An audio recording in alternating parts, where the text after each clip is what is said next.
नमस्कार। आज हम जरा ये समझने की कोशिश कर रहे हैं कि हमारी डिजिटल जानकारी, चाहे वो एक छोटा सा मैसेज हो या मान लीजिए पूरी फिल्म, एक डिवाइस से दूसरे तक कैसे पहुंचती है। हाँ, कभी तारों के जरिए तो कभी बस हवा में। बिल्कुल।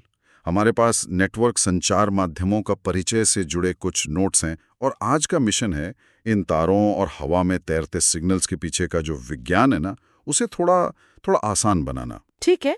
तो सबसे पहले बात करते हैं गाइडेड मीडिया की। गाइडेड मतलब?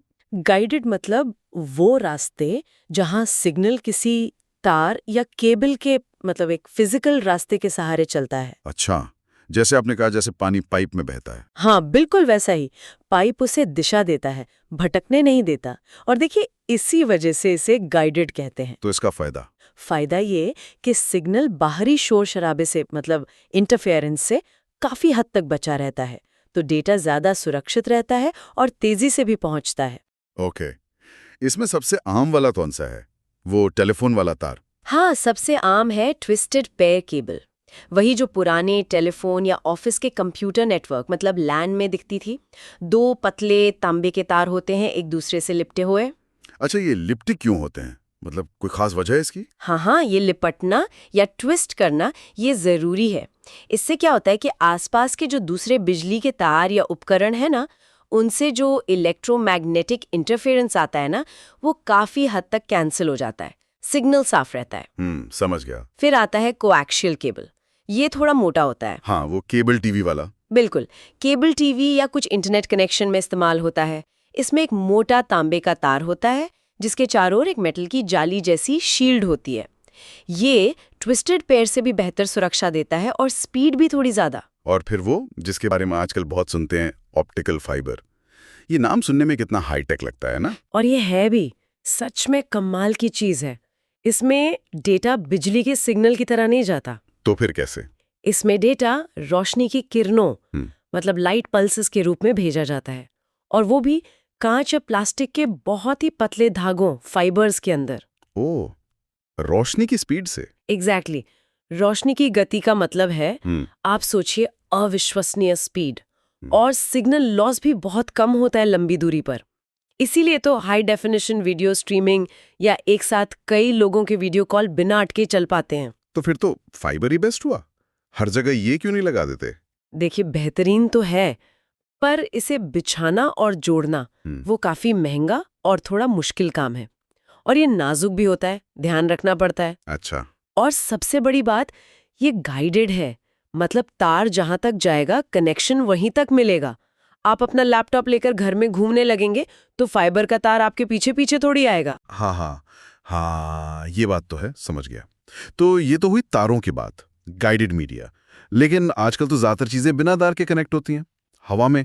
बिल्कुल, उन्हें कहते हैं अनगाइडेड मीडिया। अनगाइडेड मीडिया, यहाँ सिग्नल मतलब खुले में सफर करता है, जैसे हमारी आवाज। हाँ बिल्कुल, और यहीं से हमें मिलती है मोबिलिटी, मतलब घूमने फिरने की आजादी। आप डिवाइस लेकर कहीं भी जा सकते हैं।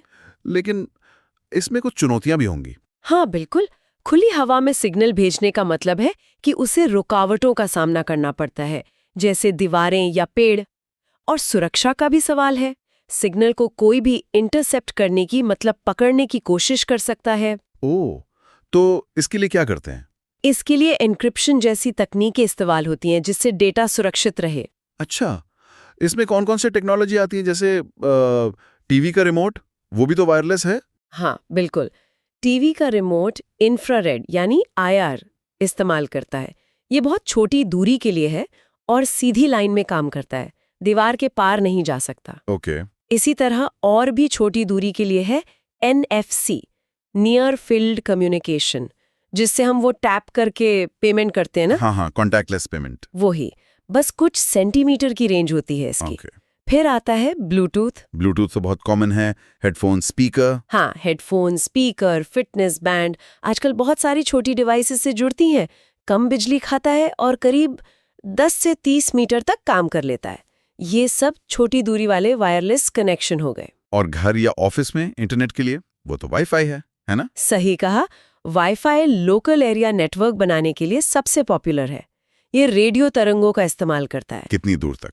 घर के अंदर लगभग 50-100 मीटर तक, कई डिवाइस जोड़ सकता है, लेकिन हाँ, ये भी दीवारों से या घर की दूसरी डिवाइस से थोड़ा प्रभावित हो सकता है, सिग्नल कमजोर हो सकता है।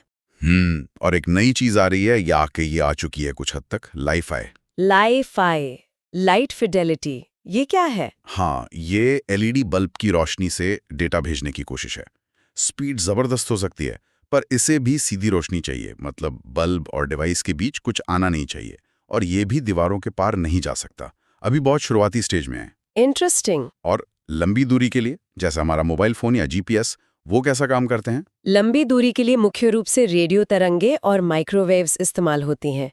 रेडियो तरंगे काफी लंबी दूरी तय कर सकती हैं और कुछ हद तक दीवारों जैसी रुकावटों के पार भी जा सकती हैं, जैसे हमारा एफएम रेडियो या पुराने टीवी सिग्नल।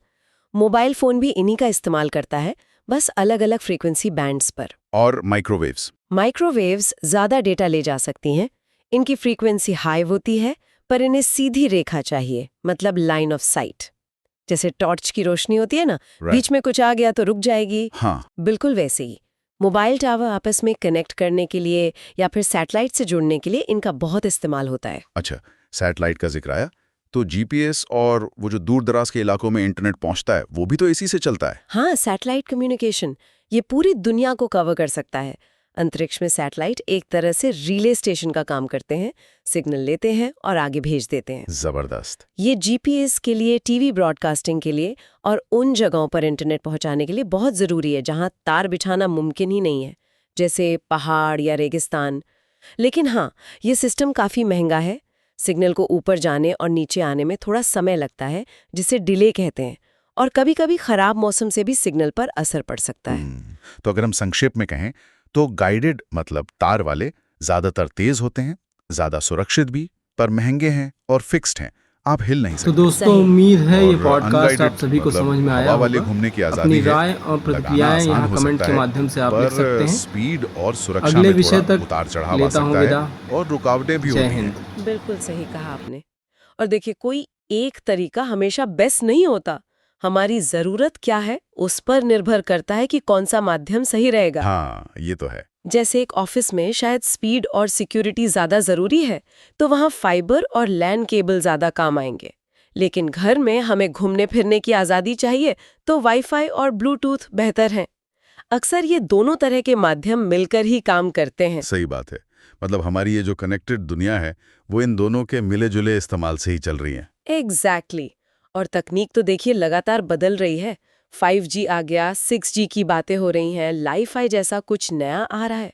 कौन जाने कल डेटा भेजने के और कितने अनोखे तरीके निकल आए। सोचने वाली बात है।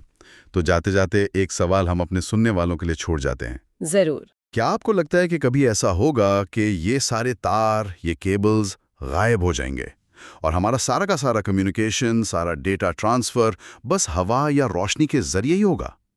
क्या ये तार वगैरह सिर्फ म्यूजियम की चीज बनकर रह जाएंगे? सोचिएगा जरूर। तो दोस्तों, उम्मीद है कि वायर्ड और अनवायर्ड नेटवर्किंग मीडिया से संबंधित ये ऑडियो पॉडकास्ट आप सभी को समझ में आया होगा। हम आगे भी ऐसे पॉडकास्ट बनाते रहेंगे, बने रहिए हमारे साथ।